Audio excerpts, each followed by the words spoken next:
When a friendly game of baseball turns deadly, the final score is death. It started as a Sunday afternoon baseball game. Then these rednecks turned out to be real sore losers. That's when things started to get ugly. We're gonna kill them! But while we were celebrating in the locker room, the guys were raising hell and looking for trouble.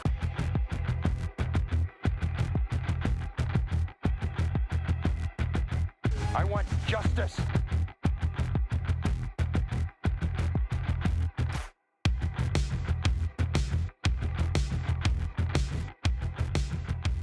Hey everybody, I'm Chris. If you're new here, welcome. If you're returning, welcome back. Today we're going to be discussing the 1990 film Blood Games, directed by Tanya Rosenberg. So, interesting little tidbit. This is the only thing that Tanya Rosenberg ever directed, which I thought was very interesting because I'm like, not many people just kind of direct one thing. I mean, I'm sure they do, but I actually really liked this, and I thought it had the vibe of a 70s exploitation film, especially because we've got this baseball/revenge plot, which I didn't know those two things would ever be combined to create a compelling narrative and something that I would be talking about on this channel. So let's get into it. But before we get into the synopsis and what I like about the film, I do want to show off the physical media version of this thing because I am an avid collector of weird, obscure movies and 4Ks and Blu-rays and stuff like that. So I would be remiss if I didn't mention that here. So this comes to us from Vinegar Syndrome, and here is the slip-covered version. It is still available on their website in the non-slip version, so if you did want to check it out, if you like what I say today and you want to own it, then definitely go over there, pick it up, or you can go somewhere like eBay or secondhand stores to pick up the slip-covered version that I've got here. Solid film. It's got some good directing. It's got some great acting from some legendary people, and I kind of want to mention that really quickly. We've got Laura Albert here playing Babe. She's actually a stunt woman. She's done a ton of work, and I was like, while watching this, I was like, man, these stunts are actually pretty decent, and she does a lot of her own stunts. And then when I did research for the video, I was like, oh, she is a prominent stunt woman, so that makes a lot of sense. We've got the legendary Buck Flowers in this movie, and he is doing what Buck Flowers does.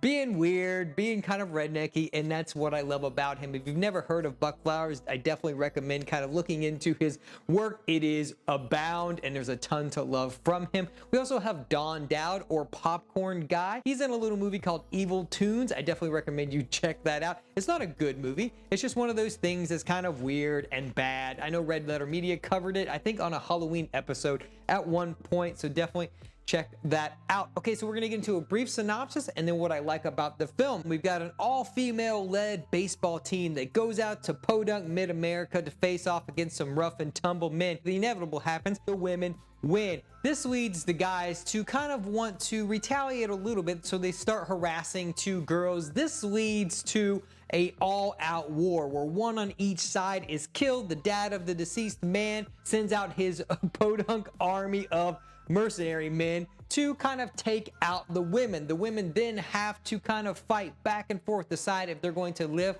or die in the deadliest game they've ever played. The revenge plot is something that I did not expect out of this movie because I was like, okay, simple baseball movie. This was a blind buy for me actually, and a first time watch, so that's why I really didn't know what was going on. I didn't want to know what was going on, so I didn't even read the back of the box, which I typically would do here. I did like that this kind of turned into this. You know, we start out with your typical kind of 70s style thing where we've got a baseball game. The men aren't happy about it. They're fighting back, playing dirty. And then we go on to kind of our shower scene where we get our T&A. Buck Flowers sneaking his way in. There's been a bet between the two coaches over $100 or $1,000, and then he only gets $100. So that leads the coach to kind of want to go out and find the other coach. This is where our kernel of our thread is built upon to begin this film, where they're all in a bar. We've got our conveniently placed Confederate flag in the back of the bar. We've got our two main guys. This is where Don Dowd, Popcorn Guy, shows up. Now this man is shoveling popcorn like it's not going to exist in 30 seconds. Now he is dumping it in his mouth. He can't even hit his mouth, which is probably why they did not win their baseball game, as he can't dump a huge bag of popcorn into his mouth. I'm sure he can't catch or throw a ball either. Let's continue on. So this leads them to be like, you know what, we need some women, and there just happens to be some women that kind of kicked her ass, and we want to kind of retaliate a little bit. So they go out, they find these two women, and then all of a sudden the coach shows up, another bus full of women shows up, and this is where our confrontation begins, where there's shots fired. One of the girls in the bus is killed, the other guy is killed, and unfortunately, because of the nature of this town, the dad of this man has a army of redneck folk that are now going to retaliate against these women. And so this is where the nature of the decision making comes into the movie, where the women have to decide, are they going to kind of buck up and retaliate and get revenge for their fellow teammate that was killed, or are they going to kind of cower and just survive? And so they do split off into two teams. One that is hell-bent on revenge, one that just wants to survive. And so that's what they do. So the middle of the movie is, like I said, kind of the part that I'm not a huge fan of because it is a little meandering. I do like some of the fights. Anything with Babe on the screen is fantastic because her stunts are really well done and she is good at them. And then this all leads to the end of the film, which is what I really like about the movie, is this big kind of action scene for this style of movie anyway. So they do their fights here and there. The women finally decide that they've kind of all got to group together after a few of them are killed, and they've got to band together to take out these men once and for all. So that's what they do. We end at a rock quarry, and this is where I think the full budget kind of went for this, because there's snipers on one end. They're kind of packed into this old shack and they're trying to survive. This is where other women show up. Babe is on the hunt for Midnight. I think that's his name, the father, Midnight. And he's a great kind of villain here overall. But they kind of are going up to this rock quarry area. And if you know what a rock quarry look like, they got this like big kind of slide thing that is pulling all the rocks up, kind of dumping some into a silo. They're heading up the edge of this. Very dangerous, mind you, very dangerous. So we've got this going on. We've got the girls in the shack trying to get away from the snipers. They're trying to figure out what they need to do.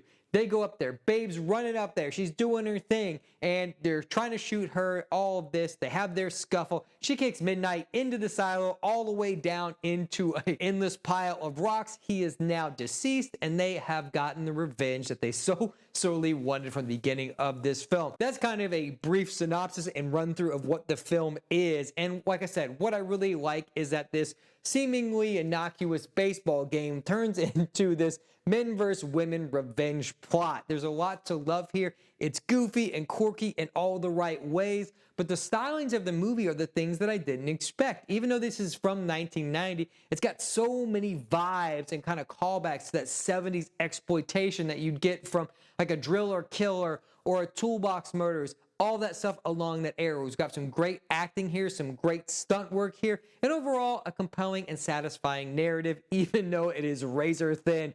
Baseball, revenge, murder, succeed, the women end, and they do what they came to do. They ultimately win the game of their lives. So that's all I've got to say on this film. I highly recommend that you go check out Blood Games. If you've seen Blood Games, let me know in the comments below. What do you think about Blood Games? What are some other films like this that you think I should review on the channel?